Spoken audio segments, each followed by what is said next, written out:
Isabella beamed. Carla and I are enjoying each other's arm. Bata pa naman kami. I'm here dahil hindi naman sa bahay matutulog si Carlo. His son Aldefonso. Si mama na ang nagsuggest na dito ako matulog for security purposes daw. Her sister was pertaining to the family street, si Fabian Dominguez. What's he doing there?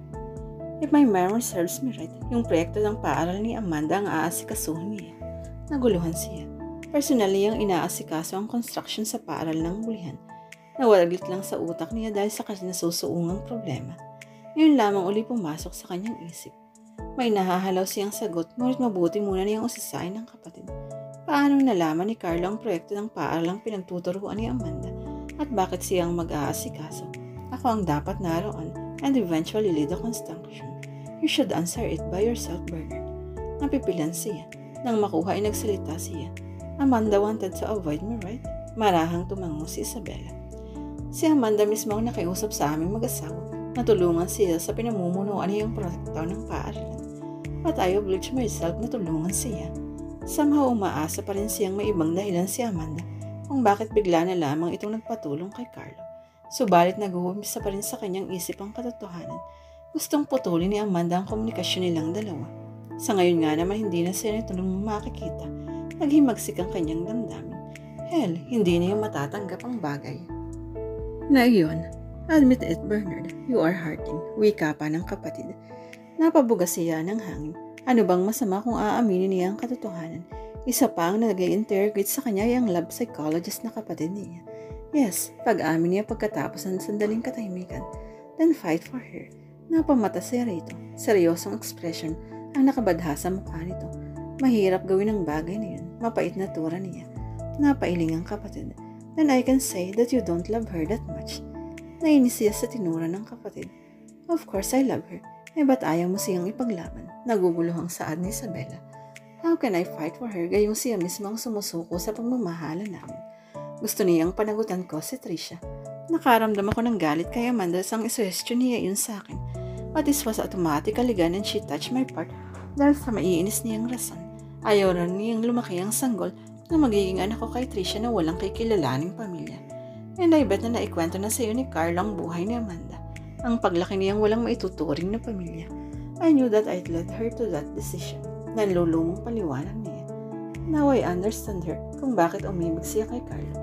Ani Isabella tilang kinakausap ay ang sarili. Nakuha niya ng buong atensyon niya. Napatda siya sa tinura ito. What did you say? Si Amanda umibig kay Carlo. Napamaang si Isabella. You didn't know about it.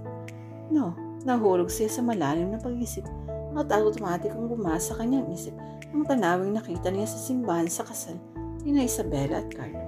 Ngayon nabigyan ng sagot ang kanyang isip. Misty-eyed si Amanda dahil umiibig ito sa kababata. Umiiyak ito dahil hindi matanggap ang pagpapakasal ni Carlo sa kanyang kapatid. A sudden rush of jealousy slid his heart. Nagkaroon ba ng relasyon sina Carlo at Amanda? Tanong niya matapos ang malalim na pag-isip. No, ang totoo'y lihim palang umiibig si Amanda sa asawa ko. But please huwag mong pag-isipan ng masama si Amanda. Kababata niya si Carlo at siguro yung humanga si Amanda dahil sa tuwin ay tagapagtanggol niya ang asawa ko na kinikilala niyang pamilya. Siguro iyon ang dahilan kaya nauwi sa pag-ibig ang paghangang nararamdaman ni Amanda kay Carlo. But that's the past. I guaranteed you na ikaw ang bagong pag-ibig ni Amanda. Pangungusulan nito sa bandang huli. May di maipaliwanag na inis na bumangon sa kanyang dibdib at alinlangan sa pagmamahal ni Amanda sa kanya. Paano kung muling magbalik ang pag-ibig ni Amanda kay Carlo? Posibleng iyon ang mangyari dahil sumama na ako sa kanyang paningin at hindi ka ba man lang natatakot na badugtungan ang pag-ibig na iyon. I trust Carlo at kung ako sa'yo, pagkatiwalaan mo si Amanda. Batid mo sa iyong sarili na malinis siyang babae. Hindi niya magagawang makapanakit ng kapwa niya babae. At nauna mo na iyong sinabi sa akin sa pagpaparaya ng pag-ibig niya sa'yo. I hope so. Malamyang saad niya. Kasalukuyang nagtuturo si Amanda nang mapansin niya sa hamba ng pintuan si Narisa. Sinenyasan siya nitong lumapit sa kanya. Gumanti siya ng senyas na nagbabadyang hindi siya pwedeng abalahin. Ngunit natang iwas-iwas sa kanya nito ang isang broadsheet newspaper. Nagkaroon siya ng kuryosidad na sadya nito sa kanya. Inutos niya sa kanya mga mag-aaral na basahin ang susunod nilang aralin at tatalakayin nila sa araw na iyon. Pagkawan ay pinuntahan ng kaibigang guro sa pintuan. Ano bang meron sa dyaryo niyan at kailangan mo pa akong abalahin? Tanong niya sa kaibigang nabakasan niya ang pagkagulo ng mukha. It's about Bernard. May article siya sa dyaryo. Sa pagkarinig sa pangalang iyon, bigla niyang hinagip ang dyaryo sa kaibigan. Anong pahina? Karaka niyang tanong. Si Narisa ang nagbuklat ng dyaryo. Kalmahin mo muna ang iyong sarili bago mo basahin ang article. Mababakas dito ang pag-aalala kay Amanda. Subalit na wala ng saysay ang concern ng dalaga nang tumambad sa kanyang paningin ang picture na may kasamang caption. Another Mondragon man will say goodbye to his bachelorhood. Soon Bernard Mondragon will exchange vows to Tricia Glandola, one of the country's top models and daughter of Don Manolo Glandola, Cebu-based business tycoon. Kalakip niyo na larawan ng couple. Nakakabay si Bernard kay Tricia, ang huli na may aktong kumakaway sa mga tao. Parang tinarakan ng punyal ang kanyang puso. Sobra-sobrang selos na nararamdaman. Nia, nanggigipus-pus na nabitiwan niyang dyaryo. Amanda, okay ka lang ba? Tarantang tanong ni Narisa. Maraan siyang tumango, subalit hindi nakasama ang kanyang tinitimping damdamin. Hindi na niya kubili ang mga luhang agad na namukal sa kanyang mga mata. Don't cry, alupa nito. Malay mo bang isa pala siyang chismis? Nakagat niya ng marinang mababang labi. It's true, matagal na bago niya nabitiwan ang salitang iyon. Pero ikaw ang nobya ni Bernard. Naguguluhang sabi ni Narisa. Inakay niya palalo sa silid-aralan ng kaibigan at kinuwento rito ang lahat. Napangiti si Amanda habang binabaybay ang daan patungo sa construction sa kanilang paaralan. Nakapokus ang kanyang mga mata sa kababata. Nakaramdam siya ng pagmamalaki kay Carlo. Pagamat isa na itong tinitingalang inhinyero sa bansa at tagapagmana ng malaking construction company sa bansa, nananatiling nakatungtong ang mga paa nito sa lupa. Muling sumagi sa kanyang isip ang dahilan kung bakit naroon ngayon ang paaralan ng kanyang pinagtuturuan si Carlo. Iniluhog niya ang lagay ng proyekto. Ang konstruksyon na sana'y babalikatin ni Bernard ang responsibilidad. Ipinaunawa niya sa kababata na hindi na pwedeng ipagpatuloy ng una ang pagtulong sa kanya. Agad siyang naintindihan ng kababata. Double purpose na rin daw ang gagawing pagtulong sa kanya. Paraan na rin ito ng kababata upang kahit papano'y matulungan ang mga dahop na pamilya sa kalapit lugar ng San Ildefonso. Subalit hindi pa rin niya maiwasang maalala si Bernard. Sa tanawing nakikita niya, ang pakikasalamuhan ni Carlos sa mga karpintero, bumabalik sa kanya ang mga sandaling tumutulong si Bernard sa mga tao ring iyon. At pilit pa rin sumisiksik sa kanyang isip ang nabasang artikulo hinggil sa nalalapit nitong pakikipag-isang dibdib kay Tricia. Hanggang ngayon naroon pa rin sa kanyang puso ang kirot. Mabuti na lang at nasa tabi niya si Carlo, nagsilbing taga-alo niya rito. Nang masulyapan siya ni Carlo na papalapit sa gawin nito. Kamaway siya rito. Humiwala ito sa mga karpentero at lumapit sa kanya. O ba't tinakasan mo ang mga estudyante mo? Birong tanong nito. Pinanlakayan niya ito ng mata, itinaas niya ang dalang supot. Kapag inasar mo pa ako, hindi ko ibibigay itong merienda na dala ko. Nangiti lamang ang kanyang kababata. Ano bang merienda ang dala mo? Akmang hahagipin ito sa kanya ang dala nitong supot na may lamang maruyada. Ngunit dagli niyang inlayo ito. Hep, maghugas ka muna ng kamay mo. Nangingiting sabi niya, o pahirin mo muna ang dumi sa mga kamay mo.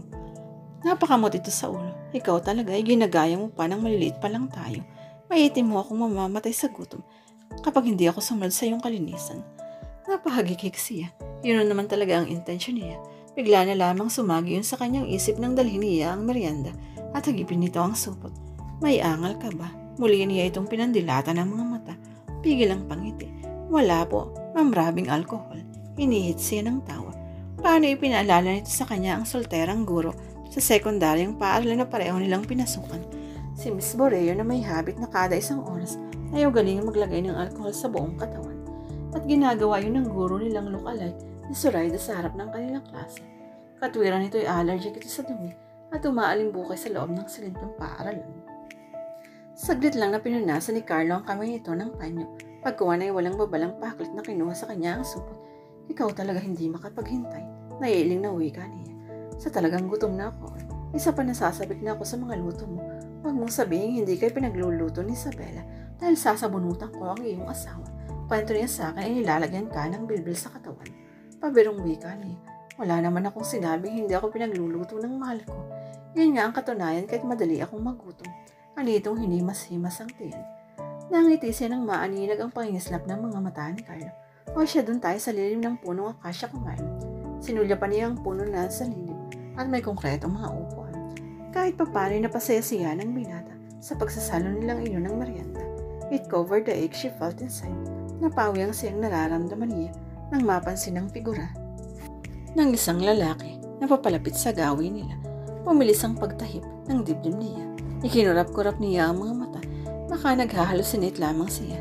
But she's not. Bernard grim face ang kanyang nakikita. Nakatutok ang mga mata nito sa kanya. Nakabalatay sa expression nito. Ang disgusto sa nakikita. What's he doing here? Maang natanong niya sa kababata. Nagkibit balikat si Carlo. I don't know. It seems na may pinagkakasiyahan kayo. Tiimbagan na saan nito na makalapit sa gawin nila. Ang init ng araw ay tila umaayon sa di maipintang anyo ng lihim pa ring minamahal na Minata. Anong ginagawa mo rito, bayaw? Sa halip ay tanong ni Carlo. I'm visiting Amanda. Sagot nito bagaman ang mga mata nito ay nakapokus sa dalaga. Ramdam niya ang paninikip ng lalamunan. Walang salitang humulagpo sa kanyang dila sa pagiging straightforward nito. Can I talk to her brother-in-law? Hindi nito ang huling salita. Saka pa lamang binalingan ng tingin si Carlo. Lihim siyang nagtaka. Sa ekspresyon ng kanyang kababata, may pipiring pagtatanong dito. Sarkastiko ang pagkakahatid ng huling salitang tinura ni Bernard. Can I? Ulit nito. Noong nakahuma si Carlo. Oh sure, babalik muna ako sa construction. Hindi na niya napagilan ng kababata. Tila nakakaunawa itong may importanteng sasabihin sa kanya, si Bernard.